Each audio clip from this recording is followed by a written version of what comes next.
Glória a Deus. Gente, podem tomar assento. Deus abençoe vocês. Rever vocês é bom demais. Eu estou muito encorajado, muito animado para compartilhar a palavra com vocês. Eu vou me policiar aqui no nosso tempo e quero dizer que eu estou feliz demais por mais um tempinho, mesmo que curto, né? Poder estar aqui com vocês. Nós sabemos que o Senhor é que proporciona essas coisas. Nós sabemos que a igreja do Senhor, ela é viva, ela é relevante, ela é poderosa. Glória a Deus por isso. E eu tenho certeza que o Senhor já recebeu a nossa adoração. Nós estamos na casa do Pai e é bom demais porque a Bíblia fala que onde está o Espírito do Senhor, aí há liberdade. E é exatamente nesse lugar onde a igreja de Jesus, que somos nós, se reúne, o Espírito do Senhor se manifesta. E Ele recebe a nossa adoração, e nós temos essa liberdade de adorá-lo, de buscar a sua face, de glorificar o seu nome. E, queridos, eu vim muito rapidamente. Eu vim acompanhando a minha esposa. A pastora Kelly está com a pastora Bia e mulheres, né? O Erlise do Samuel, outras mulheres, a Mafê do Edu, enfim, estão lá, a Vivian do Jefferson, estão lá no encontro com Deus, né? Para mulheres. São 20 mulheres fazendo o encontro e 14 mulheres que estão na equipe de trabalho. Glória a Deus por isso, né? 34 mulheres reunidas naquele lugar, e eu digo, isso é só o começo, eu não tenho dúvida disso. E eu quero dizer para vocês que já na terça-feira à noite eu preciso voltar para o Brasil, pois chego no Brasil dia 5, quarta-feira, ao 12:30, e vou direto para o hospital para extração de uma pedra na vesícula. Mas até a minha esposa me orientou, por que você não cancela isso, posterga e remarca e fica mais um tempo lá com os irmãos? Eu estou em oração, porque se o Senhor falar alguma coisa nesse sentido, a gente fica.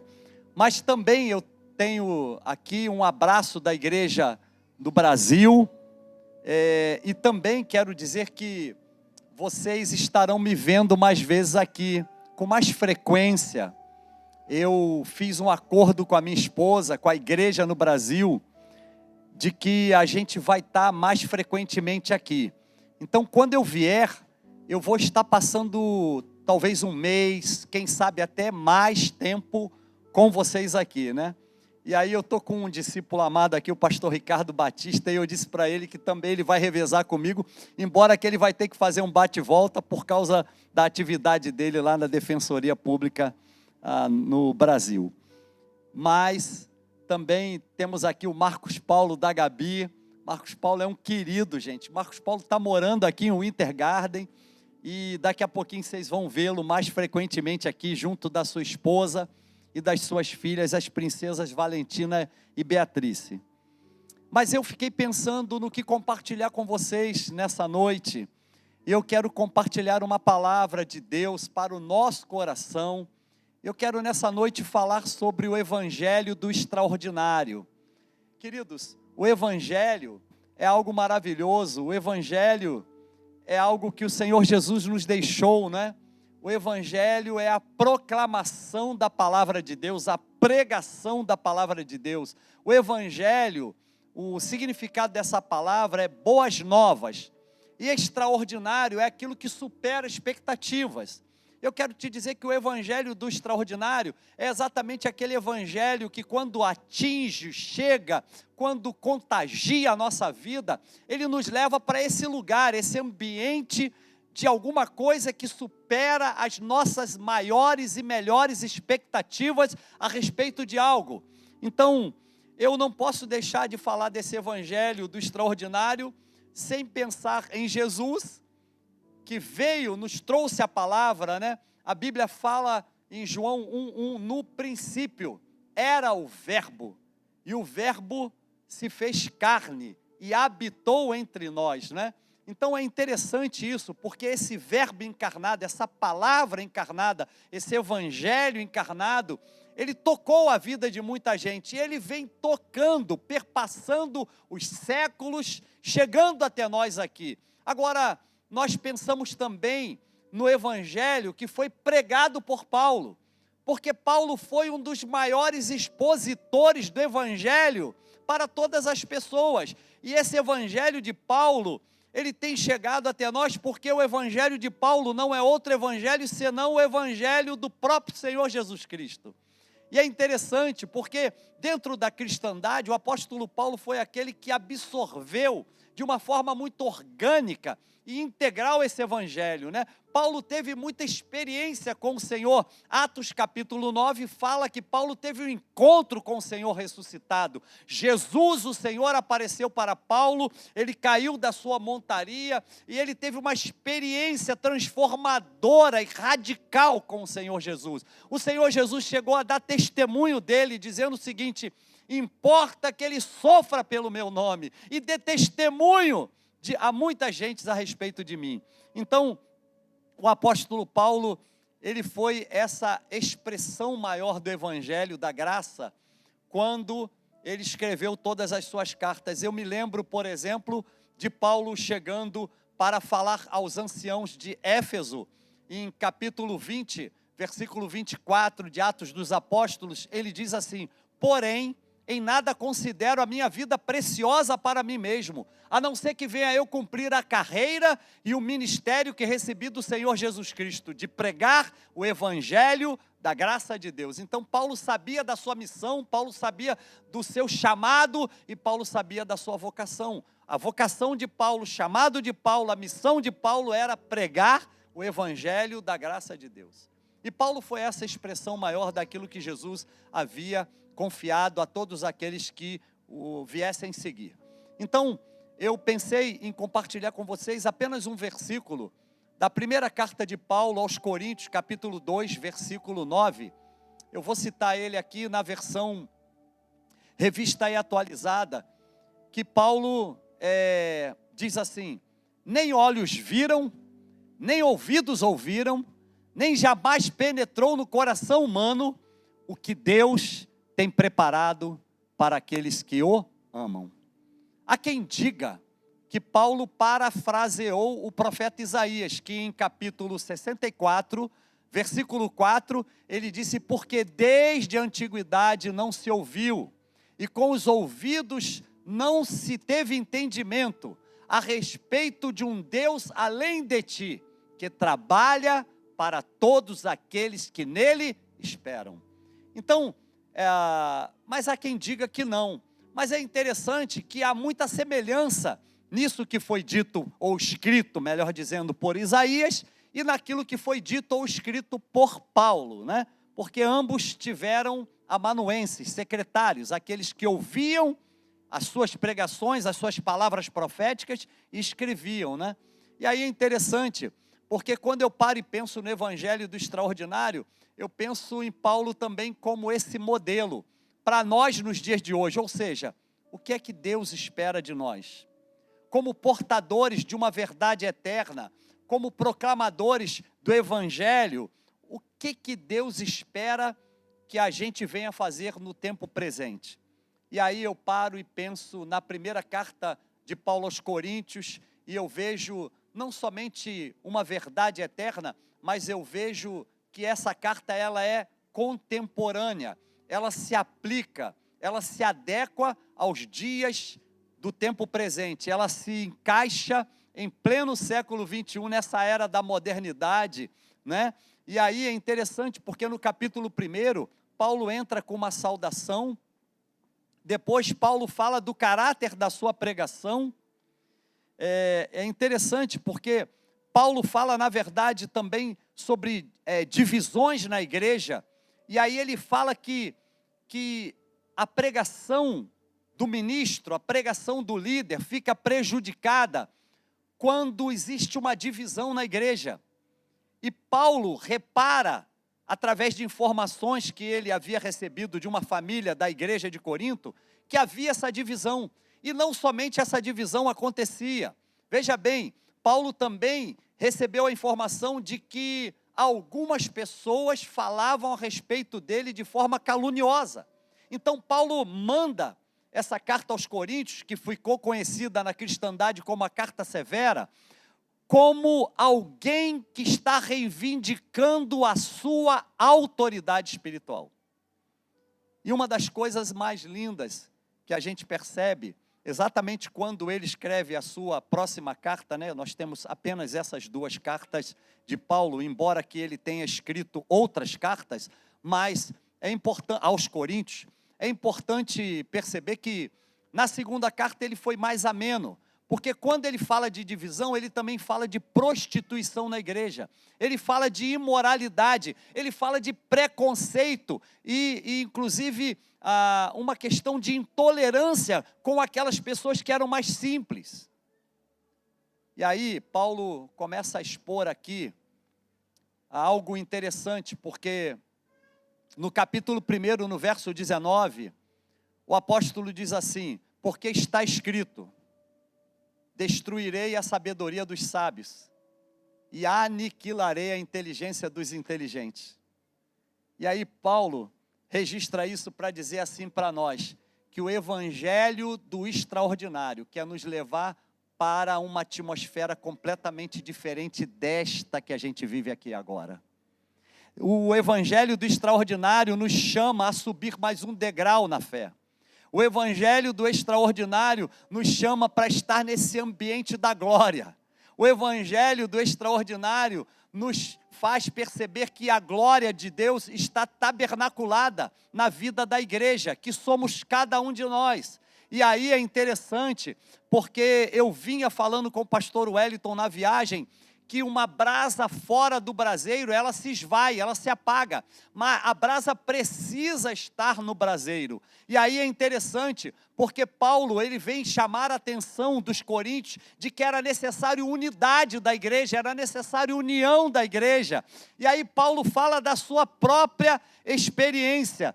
E aí quando eu cito aqui, capítulo 2 de 1 Coríntios, verso 9, nem olhos viram, nem ouvidos ouviram, nem jamais penetrou no coração humano o que Deus tem preparado para aqueles que o amam. Eu penso que esse evangelho que foi entregue a nós por Jesus e agora por Paulo, ele é exatamente um grande presente do Deus que criou os céus e a terra e nos criou segundo a sua imagem e a sua semelhança. E esse evangelho do extraordinário, ele tem que marcar a nossa vida exatamente com um chamado, uma missão e um propósito. Nós precisamos entender isso. Deus está chamando a cada um de nós para nos tornarmos um agente da multiplicação dessa coisa boa chamada evangelho, que são boas novas. Eu e você estamos sendo chamados por Deus para proclamarmos essa boa nova. Eu e você estamos sendo chamados para falarmos dessa palavra para outra pessoa.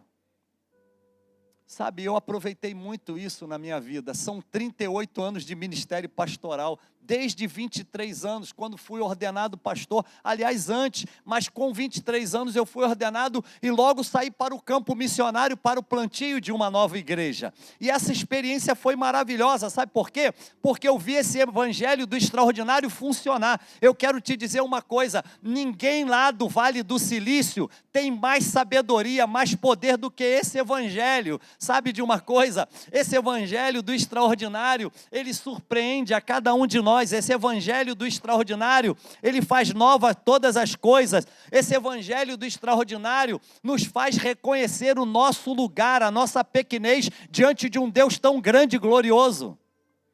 O apóstolo Paulo escreveu aqui, 1 Coríntios capítulo 2, versículos de 3 a 5. Paulo disse, porque quando eu estive com vocês, eu estive em fraqueza, em temor e grande tremor. Porque a minha pregação, Paulo está falando do evangelho, porque a minha pregação não consistiu em demonstração de sabedoria humana, mas sim em demonstração de espírito e de poder.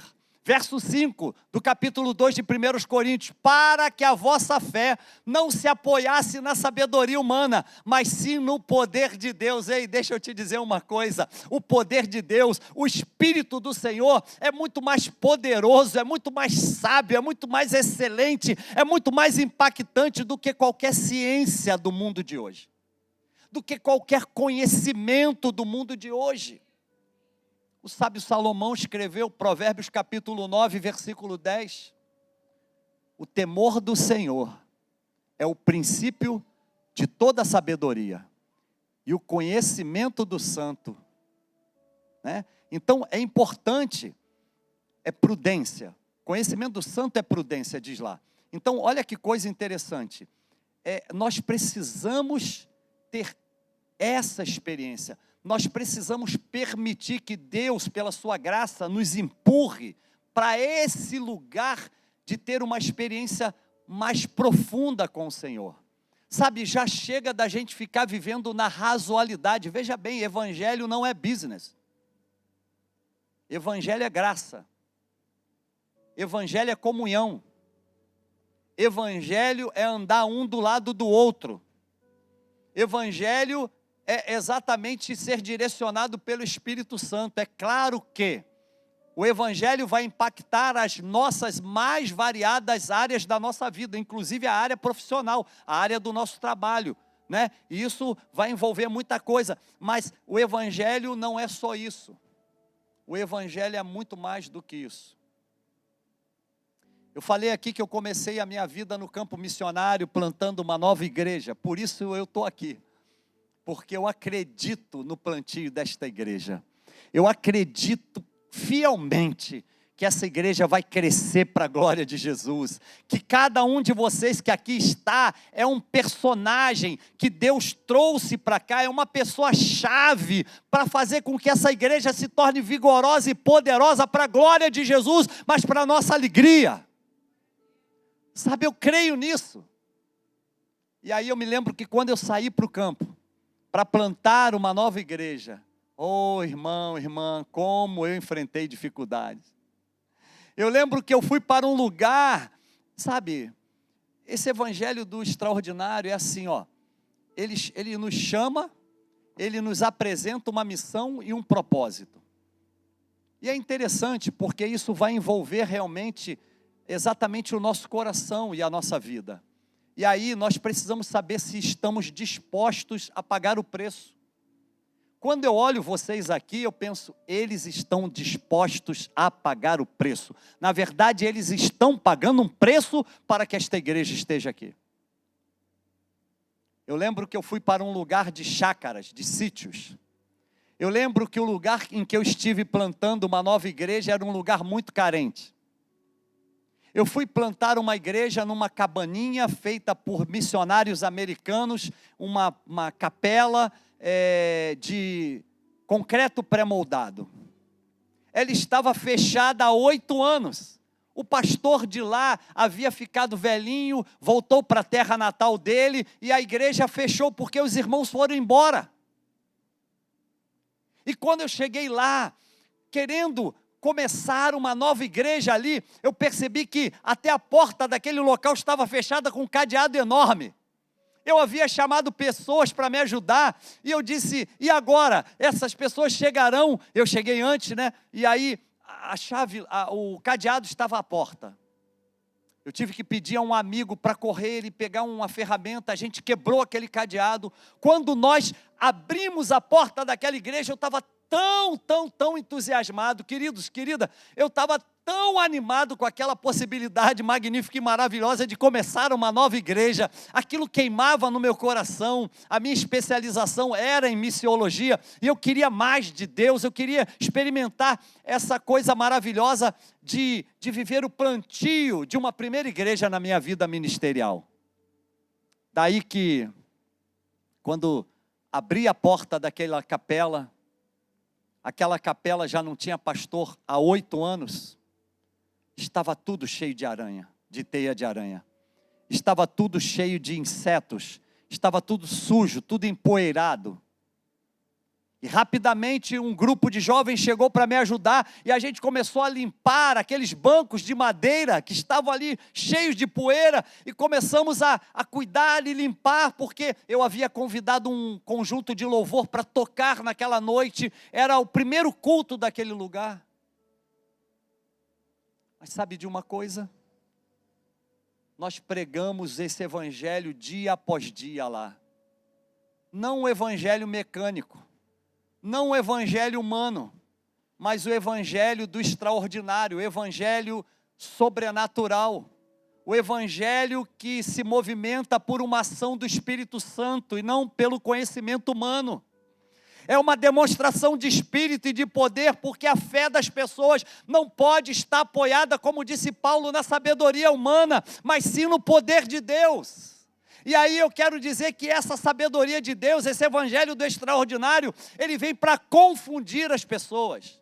Ele vem para mexer na vida das pessoas. E aí eu quero te dizer que a palavra do Senhor, ela mexe não somente com a vida de quem ouve, mas também com a vida de quem fala, quem prega. Sabe, a arte de pregar é a arte de entregar a vida de um pregador. A minha vida inteira eu prego. E aí eu comecei a ver, um ficou, o outro ficou, e foi vindo, daí a pouco chegava uma pessoa, até pessoas montadas a cavalo chegavam para o culto. Sabe de uma coisa? Daí a pouco nós tínhamos cerca de 30, 40, 50 pessoas. O pastor Wellington falou aqui da viúva pobre, que tinha apenas 2 moedinhas e entregou tudo. Como pastor daquela igreja, gente, eu vi pessoas chegando com o dízimo da saca do aipim. Lá no Rio a gente chama aipim, é mandioca aqui, eu acho. Aqui não, né? Aqui, eu não sei como é que fala aqui. Em Marcos Vinícius, eu não sei como fala em inglês mandioca. Como é? Eita, não sei falar isso não. Mas vamos lá. Então, era isso. Depois, tinha gente que entregava o dízimo do ovo da galinha, o ovo de pata, saca de acerola. Tinha um irmão, lembro dele com muito carinho, o irmão Marley, ele tinha um material de construção, tinha uma fazendola. Às vezes ele cortava um quarto do boi, do gado dele lá, e dizia, ó, leva para o pastor Márcio, isso aqui é meu dízimo. Ele falava, é meu dízimo. Mas como era bom! Como nós experimentamos esse evangelho do extraordinário, nós vimos cura, nós vimos transformação, nós vimos pessoas viciadas em álcool sendo libertadas pelo poder desse evangelho para a glória de Deus. Sabe, queridos, o evangelho do extraordinário, ele traz esse mistério. Sabe, ele traz essa coisa boa de você não ter visto com os seus olhos naturais, nem ter ouvido com os seus ouvidos naturais, mas você sabe, Deus está trazendo à minha vida um presente poderoso, é graça, é glória, é fogo, é poder de Deus.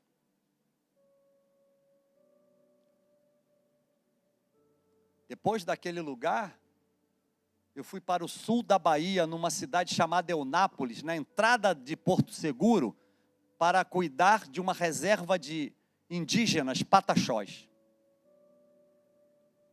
Tive a experiência de ganhar a mãe do Galdino Pataxó, aquele índio que todo mundo no Brasil ficou sabendo, foi queimado numa praça pública em Brasília. Quantas experiências nós tivemos na congregação Pataxó. Era uma choupana de sapê. Já ouviram falar daquela palha sapê? Irmãos, os pataxós gostam de fumar fumo de rolo. Já viu também isso, fumo de rolo? E ficava aquela nuvem de fumaça dentro da congregação. E às vezes eu brincava, é a nuvem da glória. Mas pouco a pouco, aquelas pessoas foram sendo libertadas pelo poder que há em Jesus. Pouco a pouco eles foram deixando o álcool, foram deixando o fumo, foram deixando práticas. Alguns que converteram, que vendiam animais, hoje é da prisão, mas na minha época se vendia, os índios vendiam animais na beira da estrada. Muitos converteram e deixaram de fazer esse tipo de coisa. Porque o evangelho, ele produz na mente daquele que é afetado pelo evangelho, uma metanoia, uma mudança radical de vida, de comportamento, de mente. Eu não tenho dúvida de que essa igreja aqui em Orlando vai crescer muito para a glória de Jesus. Eu estou muito encorajado, eu estou muito animado. Eu costumo dizer, gente, pelo tamanho da investida, eu posso também contemplar a grandeza da bênção. Eu não tenho dúvida, o Senhor está atraindo para este lugar, está trazendo para este lugar um grande presente. Nem olhos viram, nem ouvidos ouviram, nem jamais penetrou no coração humano o que Deus tem preparado para aqueles que o amam. Deus está trazendo um presente especial para este lugar. O evangelho do extraordinário vai ecoar deste lugar e vai atingir outros lugares, para a glória de Jesus. Então, eu fico maravilhado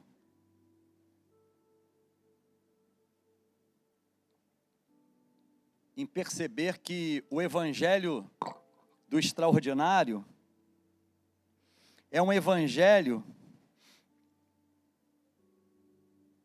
que nos chama para um lugar diferente. O evangelho do extraordinário, ele nos chama para os lugares altos. Sabe, eu lembro da filha de Caleb, quando ela ia casar, e ela tinha direito a um pedaço de terra, e ela então escolhe lugares altos. O evangelho do extraordinário, ele nos leva para os lugares altos. O evangelho do extraordinário nos faz viver acima de toda e quaisquer mediocridades. Sabe, a filha de Caleb herdou isso do próprio pai. O evangelho do extraordinário nos chama a ter uma visão diferente. Sabe, as más notícias estão para aí, mas o evangelho do extraordinário é boa nova, é boa notícia.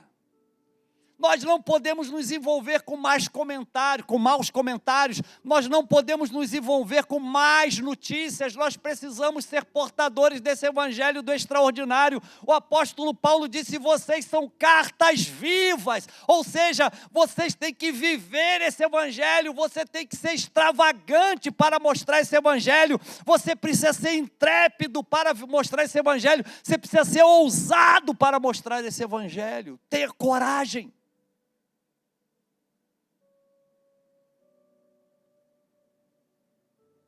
O apóstolo Paulo, ainda aqui em 1 Coríntios, capítulo 2, versículos 14 ao 16, Paulo diz assim: ora, o homem natural não compreende as coisas do Espírito, porque lhe parecem loucura, porque as coisas do Espírito se discernem espiritualmente. Mas ele diz no verso 15, o que é espiritual discerne bem todas as coisas e por ninguém é discernido. Ninguém te acha quando você está nesse evangelho. As pessoas até tentam, mas você está envolvido nessa atmosfera da presença de Deus, da glória de Deus, e aí alguém tenta te derrubar, alguém tenta te fazer cair, alguém tenta te aprisionar, não consegue, porque você está numa dimensão diferente, você está vivendo o evangelho do extraordinário, você está debaixo de um mover sobrenatural, e aí é interessante, o inimigo tenta, mas não consegue. Eu declaro que o inimigo pode até investir contra a vida de quaisquer um de vocês, mas ele não vai conseguir. Você está se movendo nesse evangelho do extraordinário.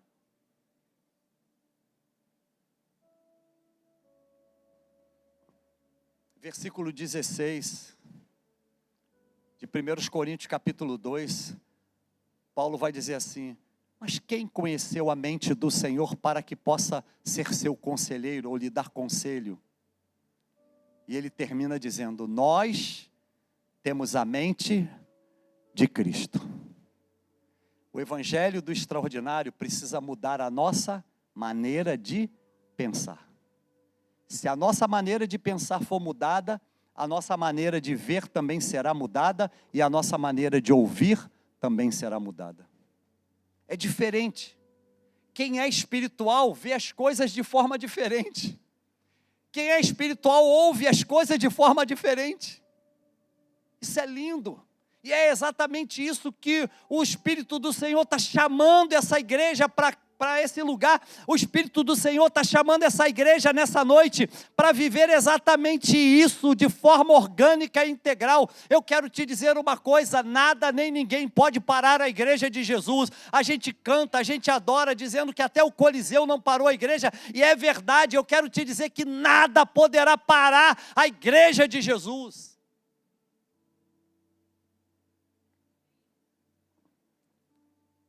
Eu lembro que o apóstolo Paulo plantou essa igreja de Corinto. O apóstolo, ele vai até Corinto. Isso está em Atos capítulo 18. Capítulo 18, versículo 1 em diante, a Bíblia vai falar lá, Lucas registra, que Paulo sai de Atenas e vai para Corinto. Em Corinto ele encontra uma pessoa chamada Áquila, que era natural do Ponto, e era casado com uma mulher chamada Priscila. E a Bíblia diz que, como eles eram do mesmo ofício, Paulo começou a trabalhar com eles, fazendo tenda. E Paulo disputava todos os sábados na sinagoga dos judeus, mas eles rejeitavam esse evangelho do extraordinário. O que Paulo fez? Sacudiu todo o seu corpo, os pés das suas sandálias, e deixou ele, e disse assim: olha, agora eu estou livre do sangue que será derramado sobre vocês.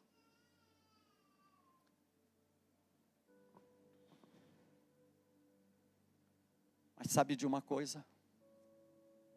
O plantio da igreja de Corinto não foi sem sofrimento, não foi sem sacrifício, mas em Corinto, Paulo viu o poder de Deus agindo de uma forma extraordinária.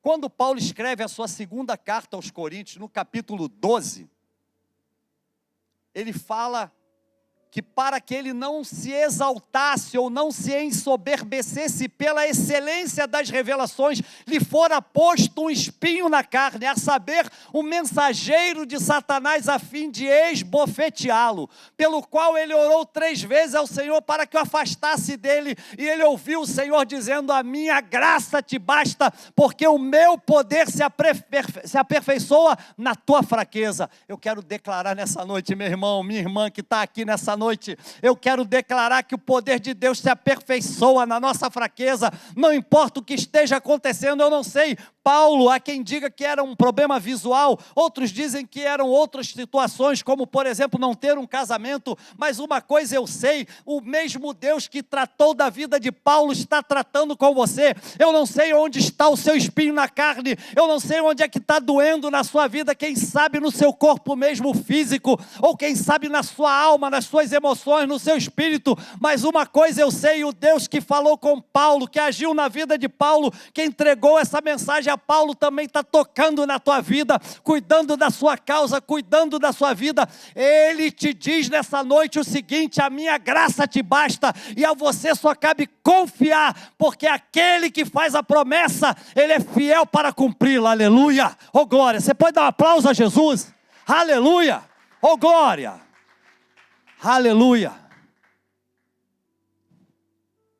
Sabe, eu creio que o Senhor está nos levando para este novo tempo. Eu creio firmemente que esse evangelho do extraordinário vai marcar um tempo diferente nessa igreja. Nós lá no Brasil estamos experimentando isso na Igreja Adã em Brasília. Nós estamos experimentando isso na Igreja Adã lá em Moçambique. São milhares de pessoas aceitando a Jesus, são milhares de pessoas tendo a graça de viver esse evangelho transformador e radical. Eu sei, nós aqui vamos experimentar isso. Eu não tenho dúvida de que lá na frente nós vamos respirar fundo e dizer: valeu a pena. Aleluia. Eu não tenho dúvida de que nós vamos ver muita coisa boa acontecendo nesse santuário. Pessoas sendo curadas, libertas, vidas sendo transformadas. Olha, eu creio que aqui chegarão pessoas com problemas financeiros, dores profundas por perdas de coisas na vida. Mas eu declaro, pastor Wellington, que esse ambiente aqui, esse lugar é um lugar de transformação. É um lugar onde o evangelho do extraordinário é pregado. E eu sei, o Senhor é fiel para cumprir as promessas. E eu quero dizer para vocês, meus irmãos, que toda a promessa de Deus para a vida de vocês continua de pé. O inimigo não terá vitória sobre as nossas vidas. Josué 21, 45. Nenhuma promessa faltou. De todas as boas palavras que o Senhor falou à casa de Israel, tudo se cumpriu. Tudo o que o Senhor um dia falou a respeito de mim e a respeito de vocês, se cumprirá. Fique de pé, por favor. Vamos fazer uma oração.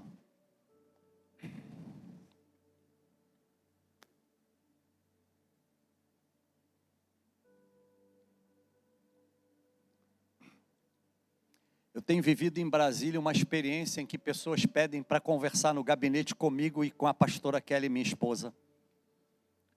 E aí nós estamos de um tempo para cá experimentando avivamento, crescendo muito e tal, e pessoas chegando. E as pessoas pedem para conversar com a gente. E quando a gente pergunta assim para as pessoas, por que vocês estão aqui? E elas falam, eu não sei explicar, tem algo que me prende nesse lugar. Tem algo que me prende neste lugar. É a graça de Deus. É a graça de Deus.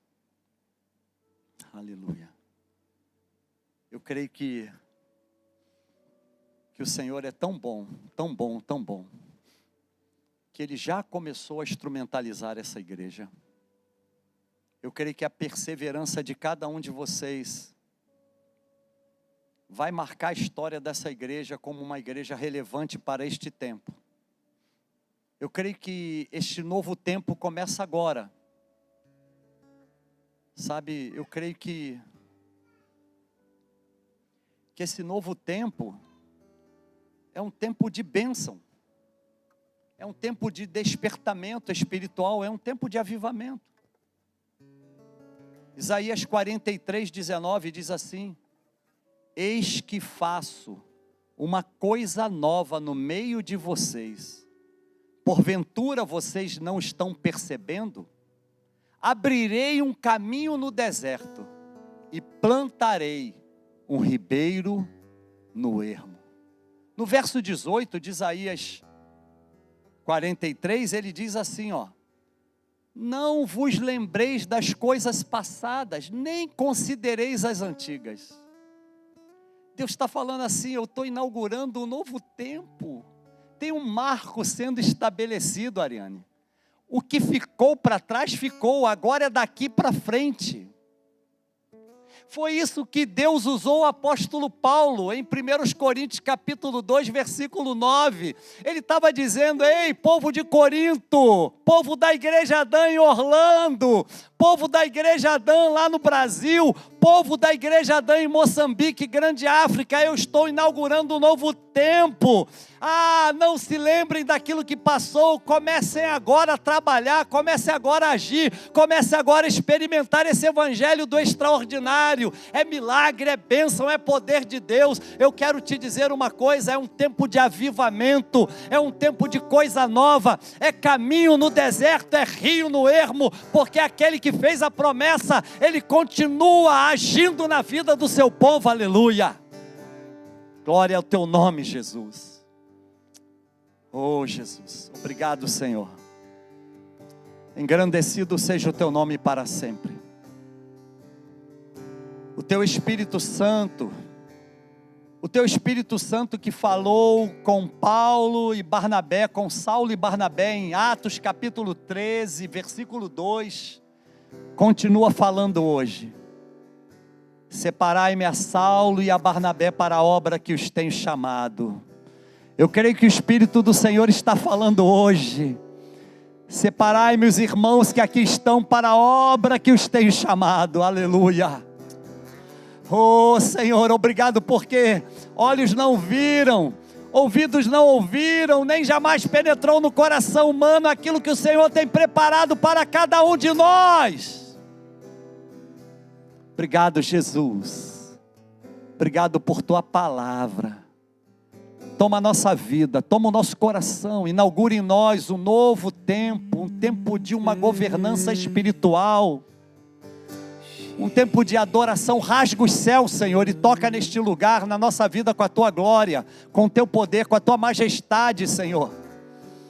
Ah, Senhor, nós queremos a ciência do santo, nós queremos ter a tua mente, Senhor.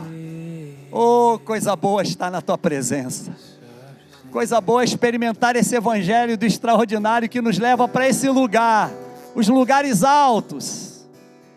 Caleb, quando foi olhar a campina de Canaã, Senhor, ele não se apavorou como aqueles espias, mas ele disse: essa terra é uma terra boa. Por isso a sua filha também soube olhar aquela terra, aquele monte, e escolher os lugares altos, as fontes superiores. Senhor, nos leva a escolher os lugares altos, nos leva, pelo teu Espírito, Senhor, a beber das fontes superiores. Senhor, nós queremos viver acima da mediocridade, nós queremos viver por essa excelência que o teu Espírito Santo traz. Obrigado, Senhor, pois assim nós oramos e te agradecemos hoje e sempre, no nome de Jesus. Deus abençoe vocês.